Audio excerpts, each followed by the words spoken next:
El que trepa.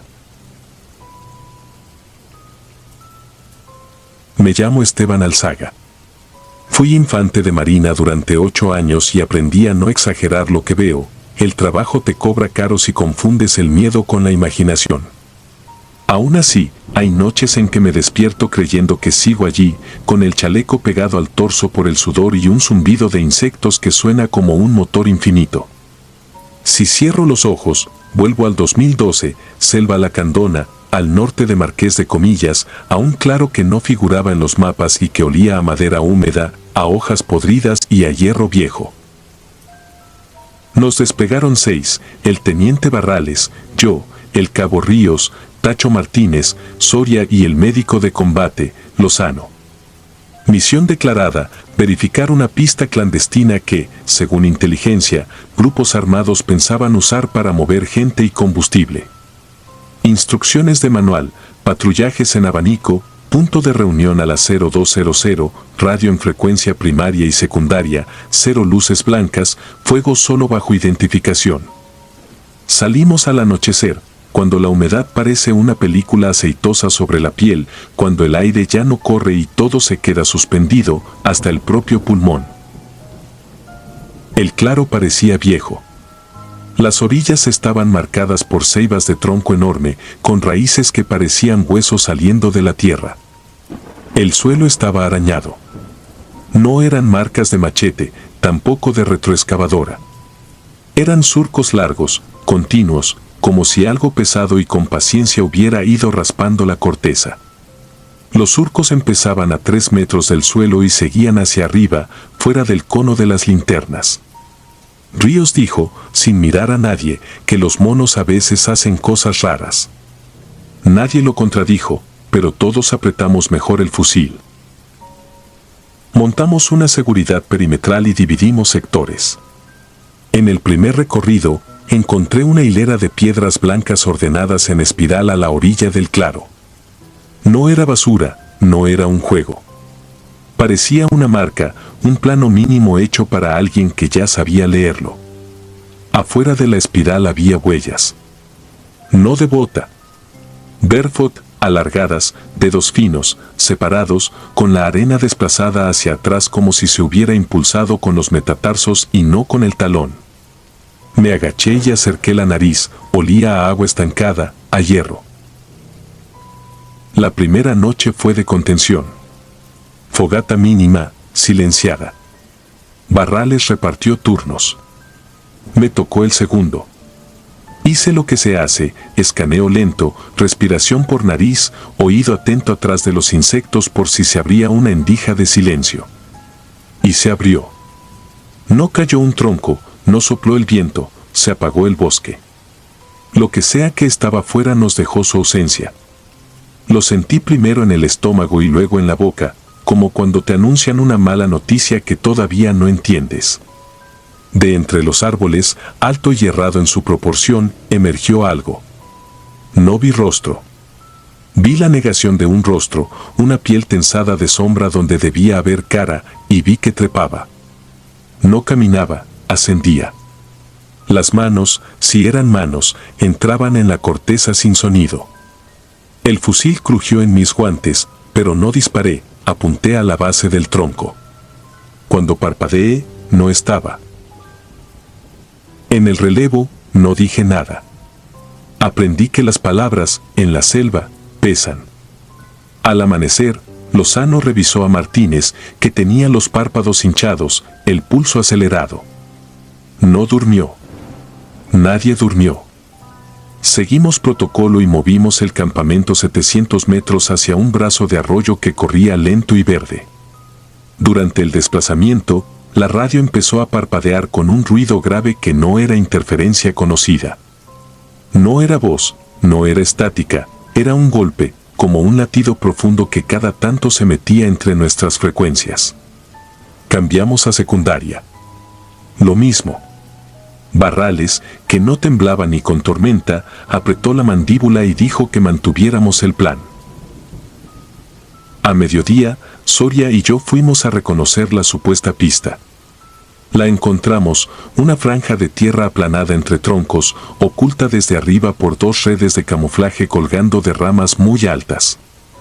Había bidones vacíos, cajas de cartón deshechas, una lona azul hasta la mitad enterrada en lodo. Y, a un costado, una estaca con un trapo verde amarrado, girando lentamente en el aire que no se movía, como si necesitara ser visto. En la estaca, talladas, las mismas marcas, 3 líneas paralelas, luego un corte vertical, luego otras 3. No era idioma ni una sigla, era contabilidad. Llevaban la cuenta. Regresamos al arroyo con el informe y con una incomodidad que nadie tuvo que redactar. La segunda noche empezó antes de que cayera el sol. Una nube densa se posó sobre el agua y lo que debía reflejarse dejó de reflejarse. El arroyo, que era espejo, se volvió un trapo opaco. Martínez se negó a salir de su hamaca. Lozano lo dejó porque a veces es mejor no forzar el gesto. Yo tuve el último turno. El aire estaba inmóvil, grueso, y sin embargo todo, hojas, ramas, lianas, vibraba un poco, apenas, como si algo debajo estuviera respirando. Escuché primero un roce, luego un crujido lento de fibra desgarrándose. Miré hacia arriba, al borde de la copa. Lo vi, 2 puntos amarillos, separados por una distancia errónea, más abierta que la de unos ojos normales. No parpadeaban. No se movían. Solo estaban. Cuando apunté, se apagaron. Al bajar el arma, aparecieron al otro lado, nuevamente fijos. La radio emitió un clic seco. Luego otro. Luego, muy claro, una voz sin saliva, no Myers. No la reconocí. No era ninguno de nosotros y no fue dicho en la frecuencia, fue dicho directamente dentro, como cuando recuerdas una frase que nadie te ha dicho. Al amanecer, nos faltaba uno. Ríos no estaba. Su chaleco, sí, su fusil, también, apoyado contra una raíz como si lo hubieran dejado en un descanso que no era descanso. Lo seguimos por el borde del arroyo y encontramos huellas de bota que se volvían erráticas y luego desaparecían en un tramo de tierra batida donde volvían esas huellas alargadas, desnudas, cruzándolo todo en ondulaciones amplias. En una ceiba cercana, a la altura de 4 metros, había una franja húmeda como de barro o savia y, en esa franja, pegados como etiquetas, pequeños hilos de tela de nuestro uniforme. Barrales ordenó repliegue hacia el punto de extracción. Nadie discutió. Cargamos equipo esencial y dejamos el resto. La marcha fue lenta y con el cuello cansado de mirar arriba. La selva ya no era árboles y sombra, era una sola cosa que nos incluía y nos quería inmóviles. A mediodía, la radio volvió a latir. Esta vez, entre los golpes, una secuencia rala que parecía un conteo, 3, pausa, 4, pausa más larga, 1. No eran números, eran los surcos de la estaca traducidos a sonido. Lozano dijo no lo sigan con la cabeza, como si mover el cuello fuera lo que los llamaba. A 1 kilómetro del punto, escuchamos un grito. No era de pánico inmediato, era un grito de alguien que llama por su nombre a la tierra antes de que lo trague. Se parecía a Ríos, pero Ríos ya no estaba, y esa certeza nos detuvo. Barrales decidió enviar a Tacho y a Soria a reconocer a la izquierda mientras nosotros asegurábamos. Se perdieron entre lianas. Tardaron 6 minutos en volver. Tacho traía las manos temblando y el rostro blanco, y Soria no traía nada, ni el fusil. Dijo que tropezó, que se le fue de las manos, que una raíz lo jaló. Nadie lo regañó. No había reglamento para eso. La última hora se volvió más estrecha. La luz no llegaba abajo y los insectos habían vuelto a sonar, pero no como al principio, ahora su zumbido tenía un ritmo, y ese ritmo era el mismo que la radio, un 341 que se repetía en capas, como si lo emitiera no un equipo, sino el bosque entero. En un paso de rocas, Martínez resbaló y el agua lo tragó hasta la cintura. Lozano lo sacó de un tirón. Cuando lo jaló, Vimos que de sus pantorrillas colgaban marcas, 4 líneas paralelas, luego un corte vertical, luego otras 3. No sangraban. Eran como si el músculo se hubiera hundido hacia adentro siguiendo la marca, como si lo hubieran contado a él. Llegamos al punto de extracción cuando el cielo se puso a plomo. El helicóptero se retrasó y nos escondimos en un semicírculo de matorrales. Nadie habló. Yo conté respiraciones para no pensar. 3-4-1. 3-4-1. Cuando por fin oímos las palas, el aire se movió y algo más se movió con él, en diagonal por las copas, veloz como el reflejo de un pez bajo agua. No lo vi completo, vi la estela de hojas que dejó, vi las marcas nuevas en un tronco cercano, frescas, húmedas, casi brillantes. Lo que sea que nos había acompañado no huía del ruido, lo seguía. Despegamos con 4, Barrales, Lozano, Tacho y yo. Soria se nos quedó en el camino. No lo vimos caer, no oímos disparo. Solo, en un tramo de niebla que no estaba unas horas antes, la formación se abrió y al cerrarse faltaba uno. En el helicóptero, nadie preguntó nada que no fuera de procedimiento. Lozano me vendó las pantorrillas aunque no tenía heridas y sentí bajo la venda un calor que no venía de la fricción, un calor húmedo que parecía aliento. El parte oficial dijo, operación interrumpida por causa de fuerza mayor, ausencia de personal atribuida a las condiciones del terreno, evidencia de pista clandestina en abandono. Escribí lo que me ordenaron y firmé donde me dijeron. Aprendí a separar el informe de la verdad. La verdad es que, a veces, cuando camino por una calle con árboles viejos, veo que hay surcos muy arriba, donde nadie alcanza, y los cuento sin querer. 3, corte, 3. En las noches, si el ventilador marca un ritmo, mi oído lo confunde con la radio y espero el clic que nunca llega. Y cuando paso una mano por mi pantorrilla y siento la piel hundirse en un lugar donde no debería, recuerdo el borde de la ceiba y ese ascenso sin fricción, esa manera antinatural de trepar como si la gravedad fuera un rumor lejano. No sé cómo llamarlo. Animal no era. Humano tampoco. Tampoco era leyenda, esa palabra que a veces nos sirve para archivar lo que no entendemos. Lo único que sé es que nos contaba. No nos seguía para atacarnos de inmediato, hacía un inventario. Empezaba por los árboles, seguía por la tierra, y cuando por fin llegaba a la carne, la marca no cortaba hacia afuera, empujaba hacia adentro, como si dejara un hueco exacto del tamaño de su memoria. De los 6 que entramos a ese claro, 2 se perdieron sin un sonido, uno se nos fue en el agua como si el arroyo aprendiera a tragarse cosas sólidas, y los 3 que salimos llevamos, en algún lugar del cuerpo, una hendidura que no existía antes. A veces, parado frente al espejo, levanto la pierna y palpo la marca a contraluz. La piel no está rota. Es el músculo el que cede, obediente, donde alguien ya marcó. Cierro los ojos y lo veo, adherido a un tronco, inmóvil, con los ojos demasiado separados y la cara que no es cara. No habla. No necesita. Trepa, cuenta y espera. Y yo, que pensé que sabía vivir con el miedo, aprendí otra cosa, hay silencios que pesan más que los disparos. Hay inventarios que nunca terminan. Y hay selvas que, aunque las dejes atrás, siguen trepando por dentro hasta encontrar su lugar y asentarse, en silencio, para siempre.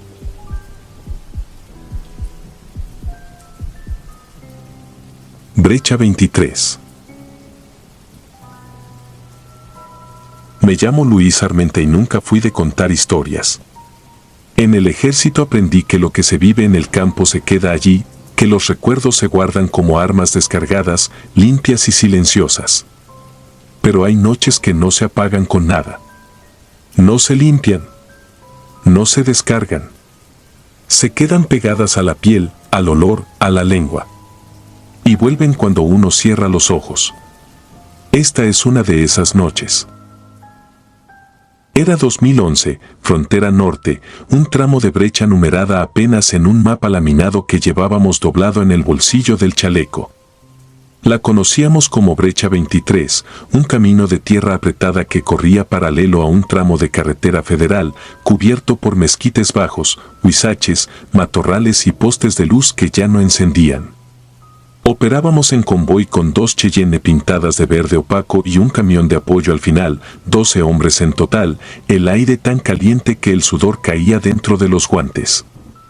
El radio chisporroteaba con claves, coordenadas, advertencias de fantasmas más mundanos, retenes falsos, ponchallantas, fogonazos en la distancia. A esa hora, el monte parecía quieto, pero la quietud es otra forma de ruido. Se escuchan los insectos como lluvia, el metal ajustándose con cada bache, el motor forzado mientras avanzamos despacio con luces bajas, las linternas listas. Teníamos que localizar una camioneta vinculada a una serie de levantones, eso nos habían dicho al salir del destacamento. Se reportaba un vehículo varado dentro del monte, sin placas, con olor extraño. Extraño es una palabra amplia. Uno aprende que extraño casi siempre significa que algo ya está mal desde antes de llegar. Íbamos en primer vehículo, yo en la caja, pegado al barandal, FX-05 colgando del arnés. Adelante, el conductor marcaba el paso sobre la brecha con la mirada clavada en la franja de tierra y piedras. A la derecha, los postes de luz parecían huesos largos, torcidos, y a la izquierda se abría un campo de nopales y basura seca. El cielo estaba sin luna. Las luces del segundo vehículo se pintaban en sombra sobre nuestras espaldas. En ese cuadro sin novedades, como decimos, se coló un quejido. Al principio pensé que era el chillido de algún animal herido, un perro tal vez, pero no. Había lenguaje en ese dolor, una pausa, una respiración rota, otra pausa. Un lamento humano. Luego otro, como si se respondieran entre sí, desacompasados, a tropezones. El jefe de escuadra pidió detención silenciosa y apagamos. El monte se cerró, denso y negro. El olor nos llegó antes que el viento, una mezcla jabonosa de diésel viejo y algo dulce, pesado, que ya había sentido antes en operativos rurales. La putrefacción tiene tiempos, capas. A veces entra por la nariz, a veces por la boca. Allí entró por todo. Nos desplegamos con un alto de reconocimiento, abriendo triángulos de seguridad, pasos cortos, talón punta para no quebrar ramas. Mis botas se hundían apenas en la tierra húmeda acumulada en el carril de la brecha. El radio se cayó como si también estuviera escuchando. Los lamentos se hacían más nítidos, más cerca. No había gritos. Eran súplicas apagadas, como si mordieran tela antes de exhalar. Llegaron desde la izquierda, del lado donde la brecha se abría a un claro. Ahí estaba el vehículo, una troca vieja, sin placas, con las llantas delanteras destrozadas por algo que dejaba hilos de deshilachado negro sobre la tierra. El cofre abierto, el parabrisas cuarteado. No tenía luces, ni dentro ni fuera. La carrocería estaba salpicada de polvo y algo más oscuro. Lo hostigado del lugar indicaba que había allí, o cerca, una vereda de paso reciente. Estacionamos a distancia y cerramos anillo. Las órdenes fueron claras: verificar voces, asegurar perímetro, revisar caja y cabina, sin disparos a menos que los recibieras. Avanzamos de a dos, linternas bajas, sin apuntar de frente para no cegarnos. El olor nos golpeó mientras rodeábamos la defensa trasera. Más dulce, más denso. Un hueco en el estómago, un hormigueo en los dientes. Los lamentos continuaban, sin dirección, como si se metieran en la tierra y salieran por otro lado. Para entonces yo ya respiraba por la boca, tratando de no saborearlo. Al acercarnos a la caja, me preparé para lo habitual: secuestrados, quizá uno vivo, otros no. En esos casos no hay ruido, los vivos apenas se atreven a moverse. Pero al levantar las linternas, la luz tropezó con algo que no estaba en mis categorías.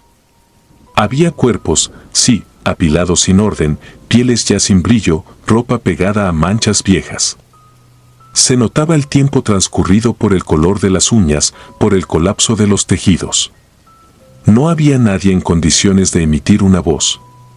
Aún así, el lamento no se detenía. Venía, y juro que esto lo recuerdo con la precisión de alguien que ya no puede olvidarlo, de dentro de la caja, de la mitad del montón, de un punto sin boca ni diafragma. Un susurro de dolor, de esos que nadie entrena para escuchar. Pedimos guantes y cuerdas. Empujar y alar. Revisar a cada uno, buscar pulso, reflejo corneal, cualquier signo, aunque la vista ya nos decía lo contrario. Sacamos primero al que estaba encima, un hombre robusto con tatuajes que ya parecían dibujos de niño deslavados por el sol. Nada. Luego al de abajo y al siguiente.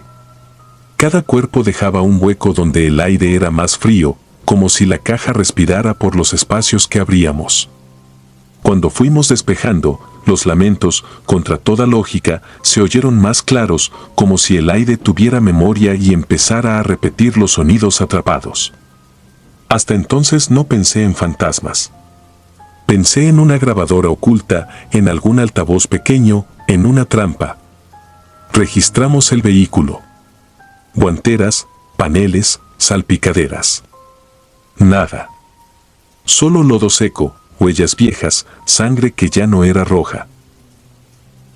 El jefe ordenó ampliar perímetro.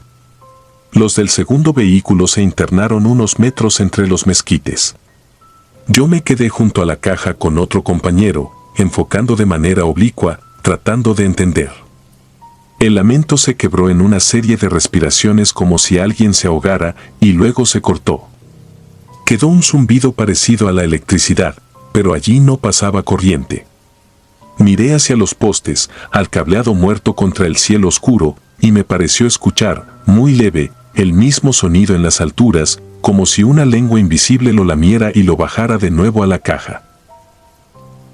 Hay cosas que uno recuerda por la sensación en la piel. Lo que siguió se grabó en la mía.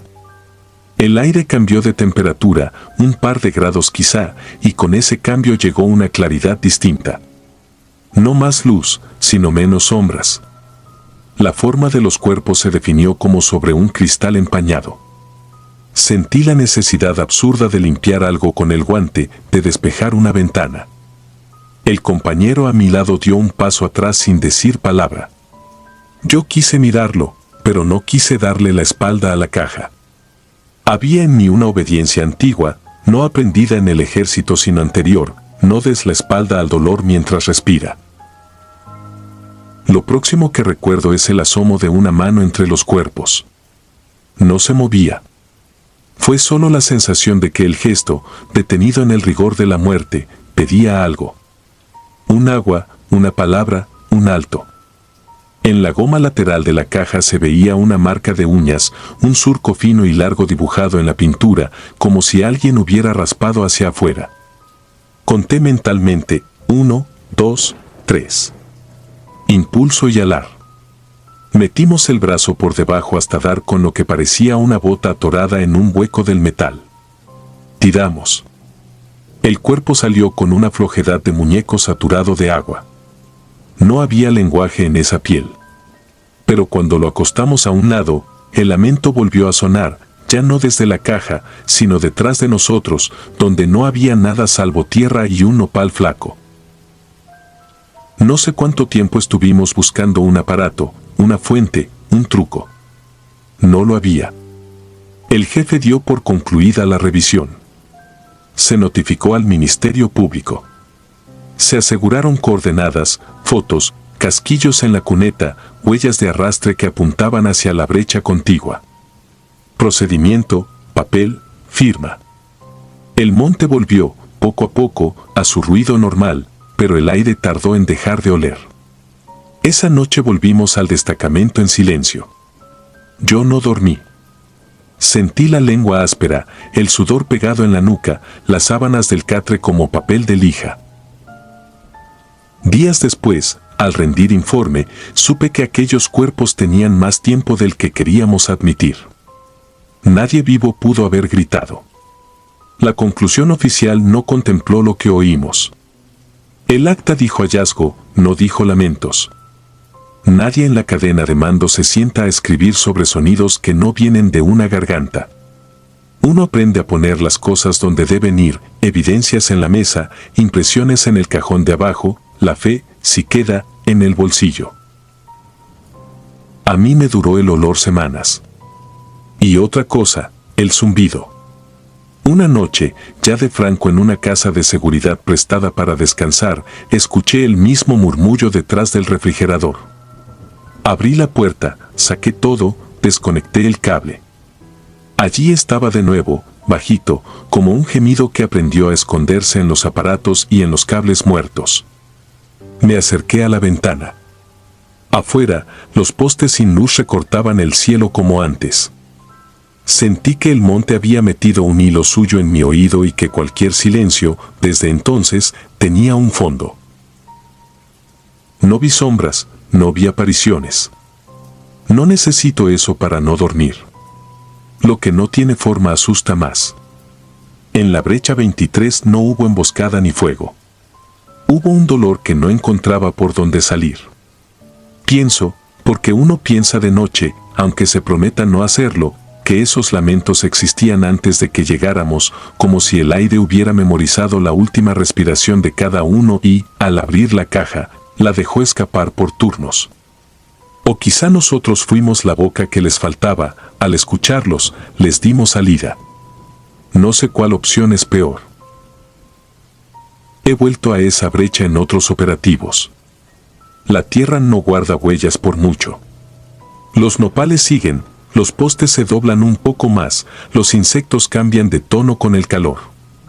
A veces, cuando el motor se apaga y el convoy respira junto, juraría que escucho una palabra cortada, algo que empieza y no termina. Camino, cumplo, reporto. Y al encender de nuevo, antes de que el ruido del motor nos tape, el aire parece querer decir algo pero ya no puede. Quizá es mejor así. Hay mensajes que no están hechos para entenderse, solo para pesar. Yo sigo sin contarlo en voz alta.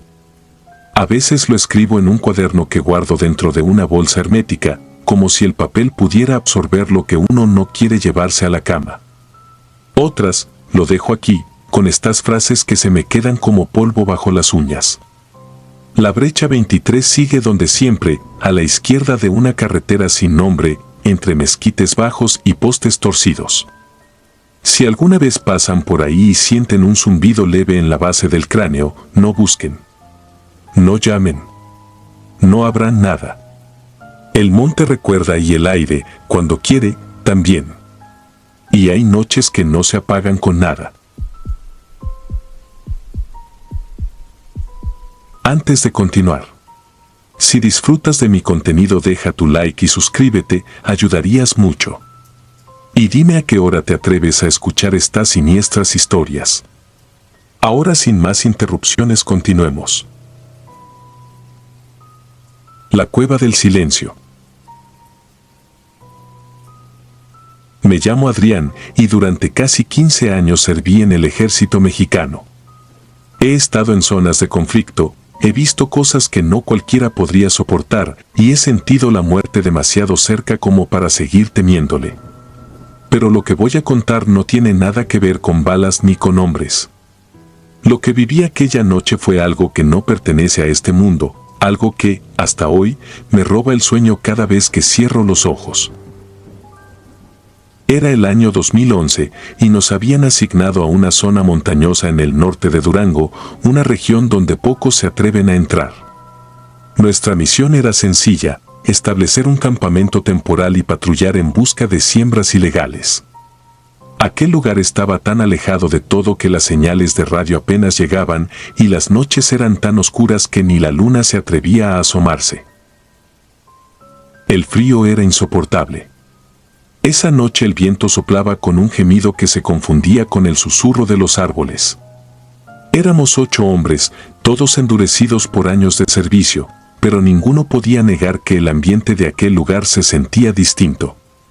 Era como si el aire pesara, como si algo nos observara desde entre los pinos. Montamos el campamento cerca de un arroyo seco. A las 0 horas, me tocó salir en patrulla junto con 3 compañeros. El capitán nos ordenó cubrir la zona este del cerro, un sector donde, según los lugareños, nadie debía ir después del anochecer. Nos reímos de eso, pero cuando el motor de la camioneta se apagó y el silencio nos envolvió, aquella risa pareció quedar muy lejos. Caminamos unos 2 kilómetros, iluminando el sendero con nuestras linternas. Todo era normal hasta que escuchamos algo. No eran pasos, ni animales. Era un sollozo. Muy tenue, pero claro. Nos miramos entre nosotros sin decir palabra. Era la voz de un hombre. Avanzamos despacio, listos por si era una emboscada.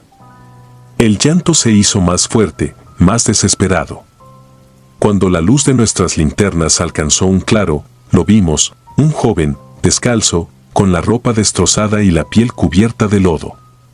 Estaba de rodillas, con las manos en la cara, repitiendo una y otra vez: «Ayúdenme, por favor».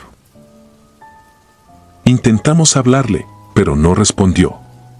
Cuando uno de nosotros se acercó, el muchacho se levantó de golpe y echó a correr hacia el monte.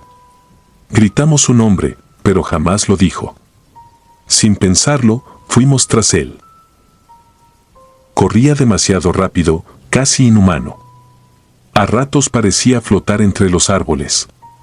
Lo seguíamos a unos metros, guiados apenas por el sonido de sus pisadas y aquel llanto que ya sonaba más como un lamento que como una súplica.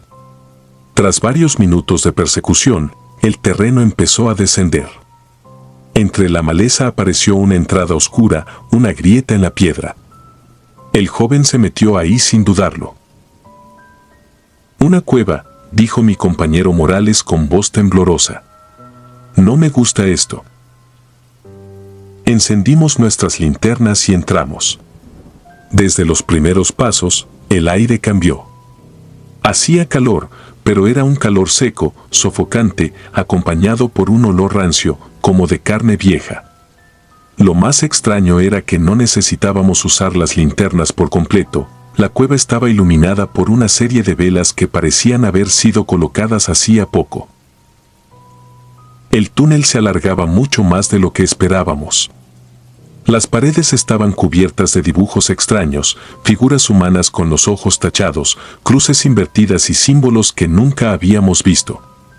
En el suelo había objetos dispersos, muñecos rotos, cintas rojas, plumas negras y algo que parecían huesos. Muchos huesos.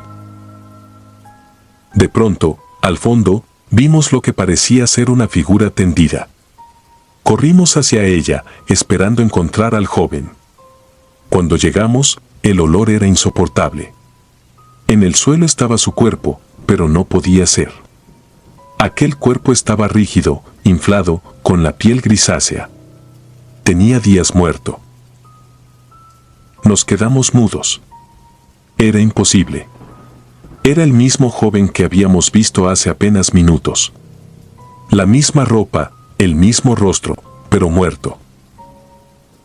Morales empezó a retroceder, murmurando una oración. Yo traté de mantener la calma. Saqué mi radio para reportar, pero solo se escuchó estática. Fue entonces cuando las velas comenzaron a moverse, como si algo respirara dentro de la cueva. Detrás de nosotros se escucharon pasos. Volteamos, esperando ver a otro soldado, pero no había nadie. Las velas se apagaron todas al mismo tiempo. El silencio fue absoluto. Un silencio tan denso que dolía en los oídos. De pronto, algo rozó mi hombro. Sentí claramente unos dedos fríos que me empujaron hacia adelante. Grité el nombre de mis compañeros, pero nadie respondió. Lo único que escuché fue una respiración agitada, justo detrás de mí. Encendí mi linterna de golpe y alumbré hacia atrás. Nada. Pero el haz de luz alcanzó el rostro de Morales. Estaba de pie, inmóvil, con los ojos completamente en blanco y la boca entreabierta. De su garganta salía un sonido bajo, gutural, como si intentara hablar sin poder hacerlo. Cuando me acerqué, murmuró algo con una voz que no era la suya. Aquí no se llevan lo que no les pertenece. Le grité que reaccionara, pero de pronto su cuerpo se arqueó y cayó al suelo. Mi otro compañero, Sandoval, salió corriendo hacia la salida. Yo intenté levantar a Morales, pero su cuerpo se sentía pesado, tenso y su piel helada. Fue entonces cuando lo vi. En el fondo de la cueva, entre las sombras, algo se movía. No caminaba, se deslizaba. Era alto, demasiado alto para ser humano, y sus brazos parecían estirarse hasta tocar el suelo. Lo único que pude distinguir fueron sus ojos, dos orbes rojos que flotaban en la oscuridad. Me quedé paralizado. Aquello se acercaba lentamente y a cada paso el aire se volvía más espeso, más insoportable. Sentí como mi cuerpo dejaba de responderme, como si me absorbiera el miedo mismo. Cuando aquella cosa estuvo lo bastante cerca, todas las velas se encendieron al mismo tiempo, revelando que estábamos rodeados. Las paredes estaban cubiertas con fotografías, rostros de personas desaparecidas, todas con los ojos arrancados. Entre esas fotos, vi algo que me heló la sangre, mi propia cara, en blanco y negro, clavada con un alfiler. No recuerdo cómo logré salir. Solo tengo flashes, el sonido de mis botas golpeando la piedra, los gritos de Sandoval resonando más adelante, el viento helado golpeándome el rostro al salir. Corrimos sin mirar atrás. Cuando al fin llegamos al campamento, solo éramos dos. Morales nunca salió de la cueva. Informamos lo ocurrido, pero nadie nos creyó. Dijeron que el miedo y la fatiga nos habían hecho alucinar. Pero días después, cuando mandaron otro grupo a inspeccionar, la entrada de la cueva ya no estaba. No había rastro alguno, como si la tierra misma la hubiera tragado. Semanas después, Sandoval desapareció mientras dormía. Su tienda estaba vacía, pero su fusil seguía ahí, limpio, al pie de su cama. Nunca lo volvimos a ver. Han pasado más de 10 años desde aquella misión. A veces sueño con el joven que vimos aquella noche. Lo veo correr por el monte, llorando, y cuando se voltea hacia mí, tiene los ojos cosidos con hilo negro. En esos sueños siempre escucho la misma voz, la de Morales, murmurando desde algún rincón oscuro. Aquí no se llevan lo que no les pertenece. No sé si fue una maldición o un castigo, pero cada vez que rezo por el alma de aquel muchacho, siento que alguien me observa desde la oscuridad. Y cuando el viento sopla fuerte en las noches frías, juro que aún escucho el llanto de aquel joven pidiendo ayuda entre los árboles. Y aunque me cueste admitirlo, sé que algún día volveré a escuchar esas pisadas y que esta vez no podré escapar.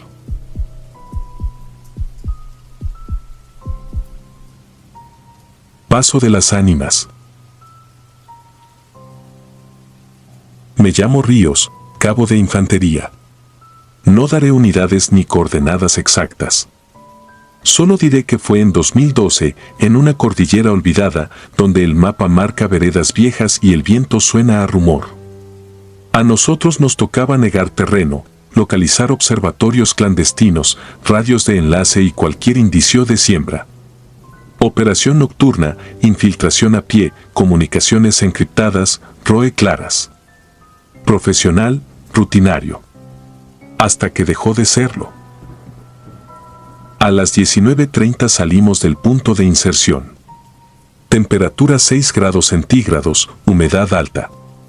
Equipo completo, NODS, láser IR, compás, GPS, Camelback, munición suficiente, 2 radios, una al net del pelotón, otra interna. Orden de marcha, yo al frente con Ortega, atrás el sargento Valdivia, luego Márquez y Pineda cerrando. Deriva inicial hacia el noreste. Viento cruzado con olor a resina. Desde la primera hondonada noté la presión en los oídos, como cuando el avión desciende, un sellado sordo que te roba el juicio centímetro a centímetro. En la bitácora, 21:10, hay una anotación mía, ambiente opresivo. Se oyen golpes lejanos, rítmicos. En su momento lo atribuí a un viejo aserradero. Ahora sé que no había maquinaria en 20 kilómetros a la redonda. Pasamos por un claro donde encontraron años atrás restos de un campamento. El terreno tenía ojos, baches llenos de hojas que tragaban la luz. Con NODS, todo se vuelve verde y plano, pero aquella noche la profundidad regresaba en ráfagas, como si el monte se hinchara y adelgazara con mi respiración. El sargento indicó pausa y escuchas de 360 grados. Clics de seguridad, respiraciones controladas, disciplina de luz impecable. Ahí empezó lo anómalo. Primero fue la radio interna. Un soplido, no interferencia, respiración cerca del micrófono, pero nadie transmitía. Luego, un listo, apenas formado, sin prefijo de llamada, sin presión en el PTT. Origen imposible. Con la profesionalidad de siempre, Valdivia ordenó revisión de conectores, cambio de canal, chequeo de baterías. Todo en orden. Sin drama, sin superstición. Trabajo. Avanzamos hacia un espinazo rocoso que dominaba 2 cañadas. Arriba había marcas, cera derretida, círculos de carbón y, dispersos, pedazos de metal oxidado con taladros del tamaño de una moneda. Pensé en anclajes para antenas artesanales. En el centro, tierra removida, no reciente. Pineda me llamó con un gesto breve, sobre el suelo, un montón de cordones rojos. No los toqué. A un lado, velas enterradas hasta la mitad, como si alguien hubiera querido que ardieran a ras de suelo. Sin humo, sin hollín. Limpias. Demasiado limpias para la intemperie. 21:57, la temperatura bajó de golpe. El vaho salía en nubes densas. Mi camiseta se pegó a la espalda como si me hubieran echado agua. Ortega estaba a 2 pasos y, aún así, se difuminaba en mis NODS como si la niebla pasara solo por él. Respiré hondo y conté. En una patrulla, contarte ancla. Conté las exhalaciones, 6, 8, 12. Fue en la 13ª cuando escuché un paso detrás de mí, leve, como de niño descalzo. Giré. No había nada. El paso se repitió, pero esta vez lo escuché delante. El mismo ritmo, la misma distancia. Un paso allá, otro acá. Un juego. Valdivia marcó repliegue corto hasta cobertura sólida. Cumplimos sin romper siluetas. Al llegar a la línea de pinos, el aire cambió de textura, como si me hundiera en agua fría. Apagué NODS para resetear vista. Oscuridad total. Levanté de nuevo los NODS y el bosque regresó en verde. Fue entonces que lo vi en el margen del campo de visión, un hombre de pie entre 2 troncos, sin contornos definidos, como si la negrura hubiera tomado forma. El láser IR lo cruzó. Nada. El láser rebotó en la corteza detrás, pero la figura quedó intacta, absorbiendo la luz. No di voces. No apuntas con nombre a lo que no puedes firmar. Me limité a ajustar el ángulo y a soltar un contacto bajo, profesional, lo justo para que todos supieran que había algo, sin contaminar el net con pánico. Ortega giró el torso y afirmó con el mentón. Nadie disparó. No disparas a sombras. Mantienes disciplina. El contacto se deslizó hacia el claro con la quietud de un péndulo. Lo seguí con NODS y en cada metro su contorno cambiaba, alto, luego encorvado, luego estrecho, como si usara el bosque para rehacerse. En un parpadeo desapareció. Al mismo tiempo, por el canal principal, entró una voz de mujer. Nítida, cerca, susurrada, no pases. La palabra pases quedó colgando, estirada, y luego la frecuencia quedó en blanco. Reviso bitácora, 22:11. Lo anoté porque me pareció absurdo que una voz femenina entrara a un net encriptado a esa hora, en ese lugar, con esa claridad. Nadie lo admitió después. Lo que vino a continuación no fue grito ni aparición. Fue método. Profesionalismo del otro lado. Primero nos aisló el sonido. Los grillos cesaron. Ni un estallido de rama, ni una hoja movida por brisa. El silencio total es un castigo. En operaciones, el cerebro se sostiene de microruidos.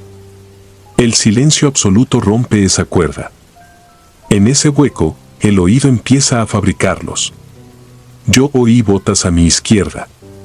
Ortega juró haber oído a un niño corriendo por el sendero. Márquez dijo después que escuchó mi voz muy cerca diciéndole a la derecha. Yo no hablé. Nadie habló. Pero cada quien recibió su instrucción particular, hecha a su medida, con la cadencia exacta para obedecer sin dudar. Dividir, reorientar, sacar de posición, táctica. El segundo movimiento fue la luz. En el claro, aparecieron puntos incandescentes a ras de suelo, 5, 10, 15, como luciérnagas disciplinadas. No eran velas, eran focos de calor en mi visor.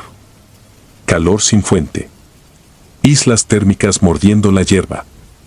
Con cada parpadeo, los puntos dibujaban un círculo imperfecto. A eso lo sé nombrar, cerco. No ceremonial.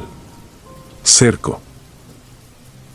Valdivia ordenó romper al norte con salto por parejas. Ortega y yo primero. Al salir del pinar, tropecé con algo que no estaba un segundo antes, una cuerda trenzada de fibras y cabello. Caí de rodillas, el fusil jamás perdió ángulo. Toqué la cuerda con la bota. Estaba tibia. Con guantes, la aparté. Se deshizo como humo frío, pegándose al empeine y al talón, dejando un olor a metal. A esto no te entrenan. El tercer movimiento fue psicológico. En la radio aparecieron nuestros nombres, uno por uno, pero pronunciados con la voz de nuestras madres. No gritos, no llanto. Ese tono íntimo con que te piden que apagues la luz porque ya es tarde. Yo escuché a Alberto con la L vuelta suspiro, como hacía la mía. Valdivia escuchó mi sargento con el cantito de su pueblo. Márquez oyó un vuelve dicho como nadie más se lo ha dicho. Costó toda la disciplina del mundo no responder. Todo el entrenamiento se reduce a eso, a no moverte cuando tu cuerpo quiere correr hacia la voz que amas. Cruzamos la arista de roca. Debajo, la cañada parecía una boca abierta. A mitad de ladera, un cuenco de piedra con manchas negras, tal vez de hogueras viejas. La luna asomó por detrás de una nube y pintó el valle de una palidez enferma. Con NODS, vi movimiento dentro del cuenco, sombras caminando en círculo, 3 o 4, a paso regular, como guardia de honor. No tenían rasgos, pero el contorno era humano y, sin embargo, no había peso, no hundían hojas, no desplazaban aire. Uno de ellos se detuvo y giró la cabeza hacia mí sin que hubiera cuello que girar. No sonreía. No tenía con qué. Aún así, supe que me vio. El sargento señaló un repliegue hacia un espolón rocoso que ofrecía control y cobertura. Lo logramos con cadencia limpia, sin perder cohesión. En el espolón, el viento volvió de golpe como si alguien abriera una puerta. El bosque recuperó un hilo de sonido. Me di cuenta entonces de que estaba rezando en silencio, no lo hago casi nunca. Un paso detrás. Otro delante. Ese juego sin fin. La radio volvió a susurrar no pases con un matiz nuevo, cansancio. Abrimos una LZ improvisada en un claro estrecho para eventual extracción. No hubo extracción. Las órdenes de arriba fueron claras, rompan contacto y regresen por ruta alfa. Obedecimos. El descenso fue más duro que la subida.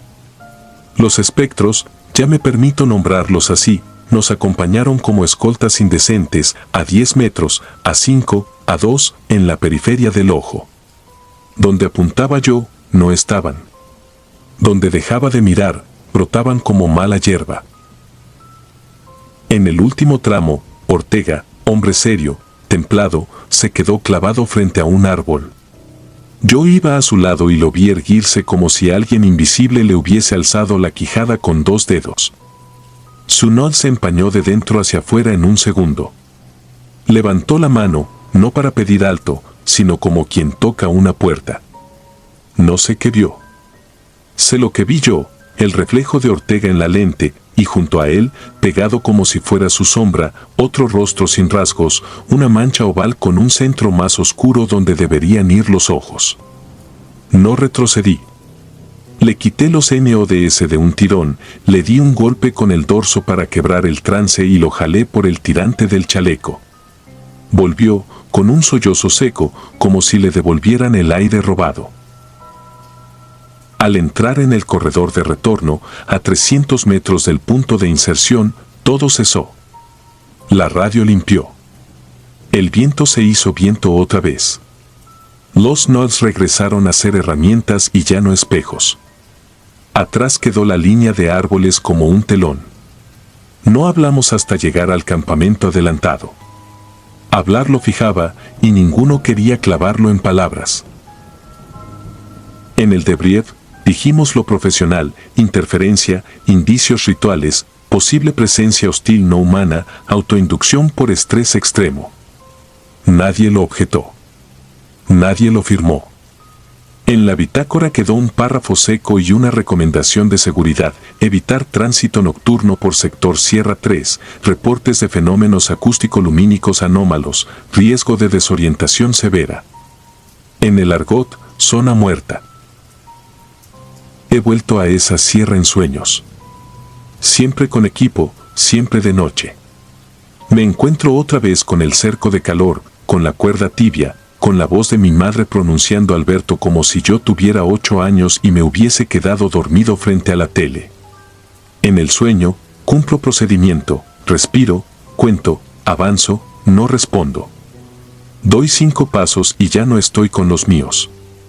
Entonces, como un eco que aprendió a hablar, escucho detrás de mí el mismo susurro que entró aquella noche por la radio: no pases. Y obedezco.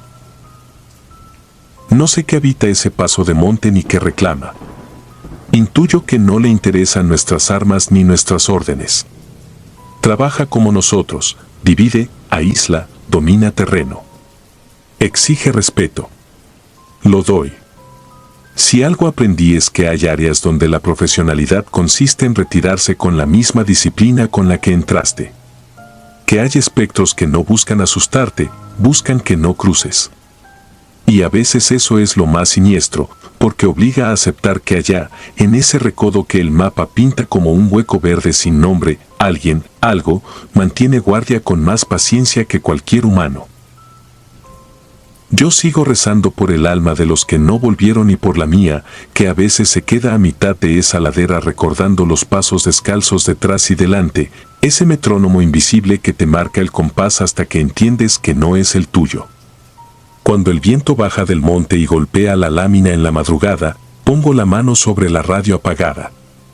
No espero que hable. Solo espero no volver a oír, en una frecuencia limpia, la voz íntima que me diga pasa. Porque ese día, lo sé, desobedecer sería lo único que me salve.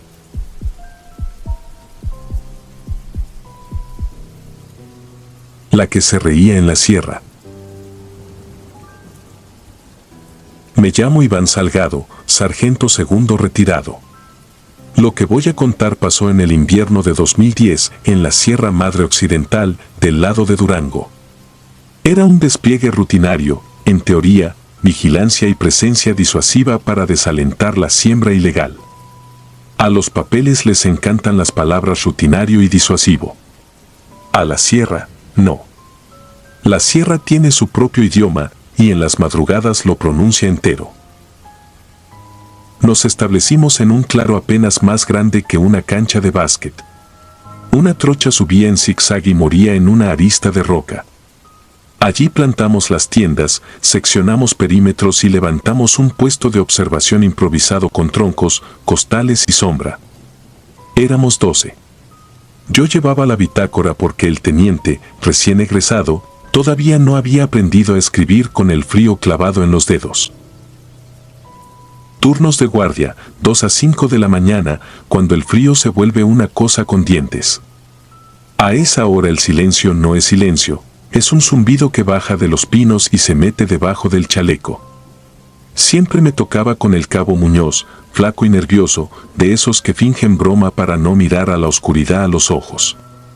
El protocolo era simple: puntos de control, comunicación por radio cada 15 minutos y si detectábamos movimiento, luz blanca solo a la orden. La primera noche, nada. Solo el rum rum de los insectos y ese olor a resina que a veces engaña, parece hogar y es selva. La segunda, lo mismo. En la tercera, el aire cambió. No sé explicarlo mejor, la temperatura bajó de golpe, como si se hubiera abierto un sótano. A las 2:17 registré descenso térmico notable. Recuerdo haber escrito notable como si eso me protegiera de lo que venía. Muñoz me tocó el antebrazo con la punta de sus guantes y señaló hacia un pino viejo, abierto como una mano en la oscuridad. Entre el tronco y la sombra, algo se asomaba. Primero pensé en un reflejo, luego en un campesino, después en un perro. Enfocamos el punto, fijamos posiciones. No prendimos luz. Lo que fuera no se movía. Hasta que sí. Una cabeza, nada más.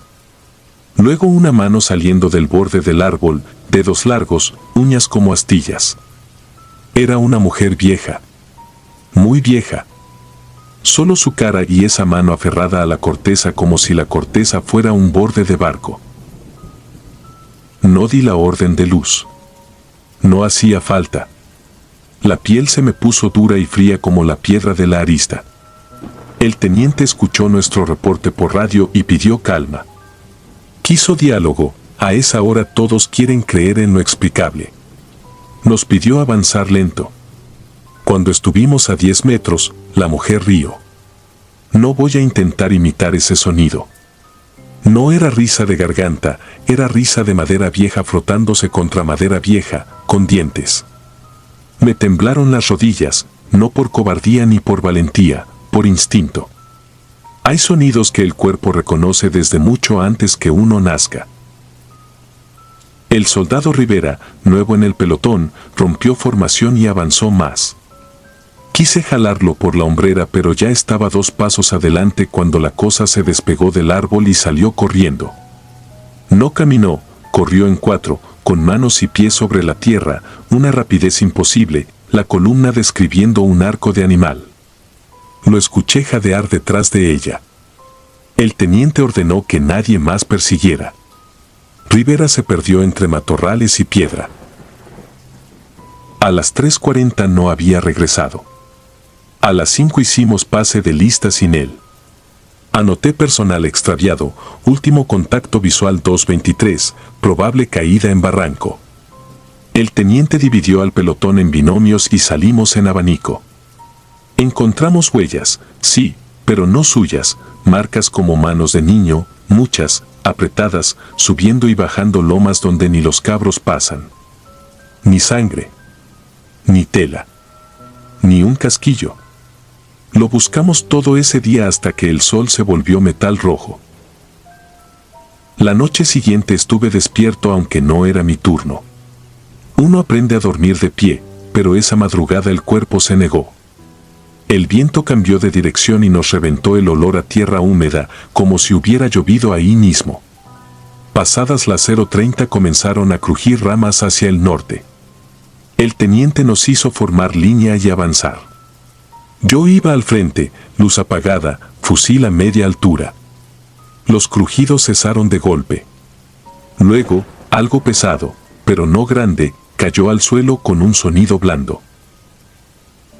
Prendí mi linterna. Él las arrancó sombras de los pinos y las dejó temblando. A 3 pasos, en el suelo, estaba Rivera. Doblado sobre sí mismo, con el uniforme hecho jirones. No sabría decirles qué hice primero, si bajar el fusil o respirar. Le faltaba la cara. No como en las películas donde todo luce limpio, no. Le faltaba la cara como a un pescado cuando la cabeza ha sido arrancada mal y a tirones. Mordidas profundas, de ángulos raros. Lo cubrimos. Nadie dijo lo siento. Esas palabras no funcionan en el monte. Mientras sellábamos la bolsa, escuchamos la risa. A la izquierda, a la distancia, ese sonido otra vez, seco, con astillas. Subimos luces, el teniente marcó dirección y avanzamos. No encontramos nada. Ni pisadas. Ni marcas de arrastre. Ni un hilo. Yo sentí el impulso de bajar la linterna y mirar con el oído, como si eso sirviera de algo. La risa volvió, ahora detrás, ahora arriba, como si la colina misma se burlara. Regresamos con el cuerpo. No hubo ceremonias, solo anotaciones, recuperación de elemento 052, presenta lesiones de mordida, rostro ausente. El teniente dudó al escribir mordida. Lo vi. Dudó porque ya sabía que ningún coyote, puma u oso anda por esas pendientes. Y si anduvieran, dejan rastro. La sierra, cuando mata, presume. Amanecimos con los nervios gastados.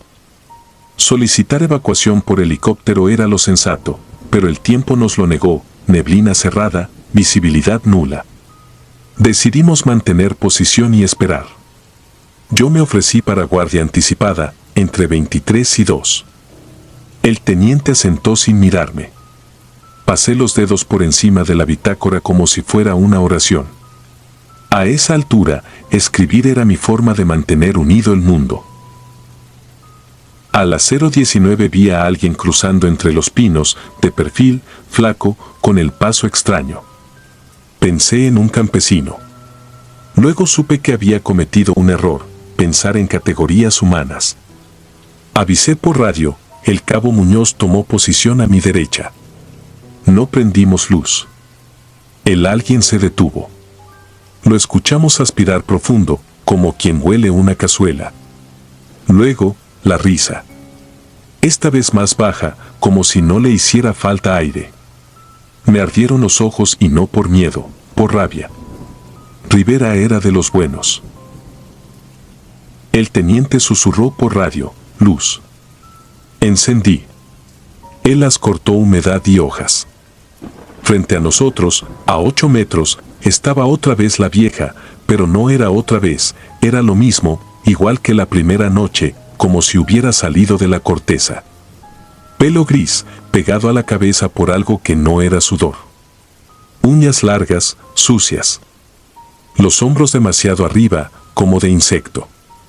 La boca no sonreía, pero la risa salía. No entiendo cómo.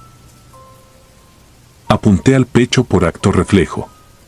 El dedo encontró el primer escalón del gatillo y lo reconoció. No disparé. No porque creyera que fuese una mujer, no lo era. No disparé porque supe, no pensé, supe, que el sonido del disparo no iba a hacer lo que suele hacer. Quise retroceder. La cosa se inclinó hacia adelante, apoyó las manos en el suelo y dio 2 pasos con una velocidad de lagarto. El teniente gritó de atrás y entonces las luces del campamento, sin que nadie tocara nada, se apagaron. Toda la electricidad muerta. Quedamos solo nosotros, la linterna que temblaba en mis manos y esa risa. No sé cuánto duró. Lo que recuerdo es que la cosa se quedó quieta de repente, ladeó la cabeza como un perro que escucha un silbido inaudible y salió disparada hacia la arista, en 4, sin mirar atrás. La seguimos hasta donde el filo de piedra corta el bosque como una navaja. Allí se detienen hasta las cabras. Miramos hacia abajo y solo había niebla, negra encima y blanca abajo. No escuchamos caída. A la mañana salió el sol como si nada. El helicóptero pudo entrar y se llevó el cuerpo de Rivera. El teniente escribió el informe que tenía que escribir, sin risa, sin viejas, sin madrugadas con dientes. Ataque de animal no identificado. Causas por determinar. Nos replegaron 2 días después. Antes de bajar, Pasé las páginas de la bitácora. Mi letra se volvía mala exactamente a las 2:17 de la tercera noche. Esa clase de detalle que nadie más mira. En casa, semanas después, pensé que el sueño volvería a su sitio. No volvió. Me despertaba a las 2:17 exactas con la sensación de que alguien olía cerca de la ventana, aspirando hondo, buscando un borde. No veía a nadie. No escuchaba nada. Solo neblina pegada al vidrio. Me cambié de cuarto y tapé los visillos con cobijas gruesas como en las bases del norte. No sirvió. El olor a resina me encontró igual. Un día llevé la bitácora a un compañero que ahora trabajaba en archivo. Quise ver si el papel, al menos, confirmaba que todo fue real y no una serie de noches mal dormidas. Abrió el cuaderno con cuidado y se detuvo en una página donde yo juraría que solo había escrito descenso térmico notable. No estaba eso. Había una línea más, con mi letra, en tinta pálida, 2:17, risas debajo de la tierra. No recuerdo haberlo escrito. Nadie me creyó. No insistí. En el ejército, la insistencia mal ubicada te deja sin carrera. He leído relatos parecidos y siempre pienso que exageran. Yo no necesito exagerar. Puedo contarles el frío, el peso de una bolsa negra, el temblor de la linterna, el vidrio helado de una ventana a la que alguien aspira. Puedo contarles cómo la risa no es un sonido sino una geometría, un ángulo con el que la noche se flexiona para entrar en lugares donde no la invitaron. Alguien me dijo que tal vez fue una bruja.